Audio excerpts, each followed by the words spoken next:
Hello everybody and welcome back to my channel. My name is Corin, also known as the Kitten Choreographer. My pronouns are he, they, and I am a teen with a passion for animal rescue and, in particular, kitten rescue. Ignore the darkness in the background, I didn't like the yellow light. So today I'm going to be talking about what to expect from a rescue when you want to adopt a kitten. This is kind of the process of how to adopt a kitten from a rescue or shelter, and kind of what to expect as you're going through the process before you bring your kitten home. I've gotten some questions about this in the past, so I thought it would be a good idea to just make a video on it. This video is more intended for people who want to adopt a kitten, so longtime kitten fosters, this video might not be for you, but I'd love if you stuck around anyway. I'm going to be specifically talking about the rescue I work with, because that's the one I'm most familiar with, but I will be trying to kind of add in parts where things may be different. The rescue I work with is Itty Bitty Kitten Rescue in Lexington, Kentucky. They are incredible. I will link their website down in the description below if you want to peruse it. Think about adopting a kitten if you're in the area, or donating. All of those things are just great. But this video is just going to be a good general guideline for what to expect as you're going through the adoption process with any rescue or shelter. The first step is to find us. Find the rescue or shelter you want to adopt from. Places to find the rescue I work with is through social media. We have like Facebook and Instagram, that kind of thing. Through Google, just search up like kitten rescue or cat rescue in the area you're from, and the rescues in that area will pop up. Or you could find us through Pet Finder, which is a website dedicated to finding available animals for adoption. I'll link that in the description below as well. So step 2 is submitting an application. I would say like 90% of rescues and shelters have an application you have to fill out before you adopt a kitten. For ours, we have a lengthy application because we really want to make sure that the homes that the kittens go to are a good fit for them, so we match personality. We also make sure that it's just a general good home for a kitten. Most people don't really have to worry about this. Just be honest on your application, and as long as you're allowed to have pets and your other pets are up to date on their vaccines and stuff, you should be good. Just as long as you're going to be a great pet owner, you don't really have a lot to worry about. And if you have any questions on the application, you can ask me in the comment section below, or you can kind of just ask the rescue you're working with. They're often happy to answer questions if their application is kind of confusing.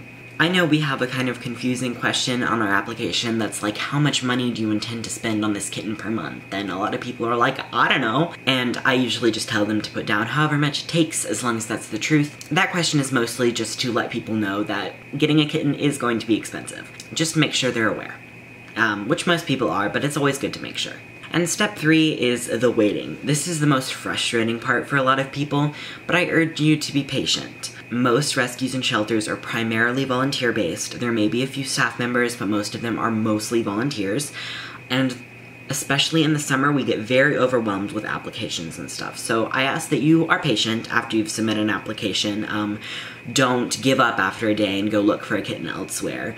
Just submit your application and wait for a few days. The rescue should get back to you. I'd say that can be from anywhere from like 24 hours after the application to a week after, but I'd say the average time for my rescue at least is about 72 hours for the rescue to receive your application and then look at it and call your vets and your landlords and stuff to make sure you're going to be a good home, and then get back with you. Step 4 is you get contact from the rescue or shelter. The way this works with the rescue I work with is that our adoption coordinator contacts the foster parent, which would be me, saying, so-and-so wants to adopt this kitten of yours. And I'm like, great. Then the adoption coordinator gives me a little bit more information about this home that's looking for the kitten and asks, do you think this would be a good fit? I respond yes or no, and if I do think it's going to be a good fit, then I reach out to the adopter via text.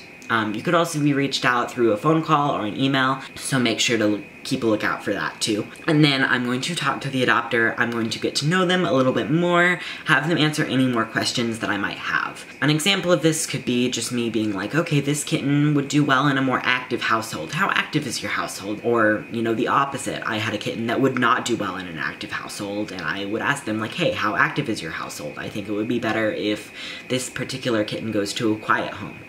And if your household isn't a good fit for a specific kitten, don't worry, we can find you a different kitten. There are lots of kittens. But don't have your heart set on one specific kitten, because that might not be the best kitten for you. And once I've determined that I think a home would be a good fit for a kitten, I set up a meet and greet. Before the meet and greet, a lot of rescues are going to want you to go ahead and pay the adoption fee. Adoption fees, as a quick reminder, are not going to give the rescue a ton of extra money. Rescues usually don't make any money from adoption fees. It just covers the cost of the vet care they've given the kitten so far, and the cost of like food and other supplies that the kitten has needed so far in their lifetime. We often ask that you pay the adoption fee early so that we know you're serious.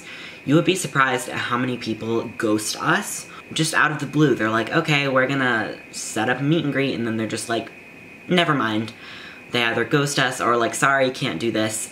So we do have people pay the adoption fee. It's a really good way to show that you're actually serious. And a lot of rescues are going to be flexible with you about that. Say you end up not loving the kitten you set up a meet and greet with, the adoption fee would go to a different kitten instead, that kind of thing. I know the rescue I work with would even consider refunding you if you decide not to get the kitten. Step 6 is the meet and greet. It's pretty self-explanatory, but that's basically going to be where you just go and you meet the kitten you want to adopt. This can be at an event at a PetSmart, or this could be in our home. I know we have meet and greets right in the room I'm sitting in right now when I have kittens. Adopters can come in and meet the kittens, see if they think they'd be a good fit, because we obviously want the adopters to be sold on their kitten too. I've never actually had somebody come and say, no, I don't like this kitten, no. Not once has that happened in over 100 kittens. People usually like my kittens, and if you're a foster parent watching this, people will probably like your kittens too. And meet and greets also go right into them taking the kitten home that day. If they've already paid the adoption fee and the kittens are already all good, if they've been fixed and vaccinated, that kind of thing, they can go ahead and take the kittens home. But sometimes the kittens aren't quite ready yet, or the adopters want to finish setting up for the kittens, so then they can come back at a later date to pick up the kitten as well. But if you're planning on getting a kitten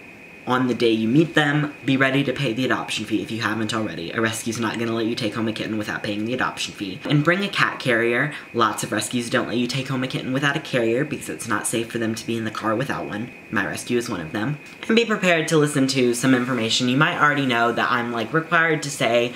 For example, I always, list off what medical things the kitten has already had done to them, like their vaccines, that kind of thing. I also always tell everybody, even if they seem like the best home ever, I always tell them, and if you have to return this kitten for any reason, please return it to the rescue you adopted the kitten from, not anywhere else. We don't want rehoming to happen with our kittens. If someone does need to return the kitten, we want them back so that we can verify the next home they're going to. Out of over 100 kittens, I've maybe had 2 returns that I know of, so people don't often return kittens. It's usually a good fit, and you don't want to have to return your kitten. Just other random things I would say is ask as many questions as you want.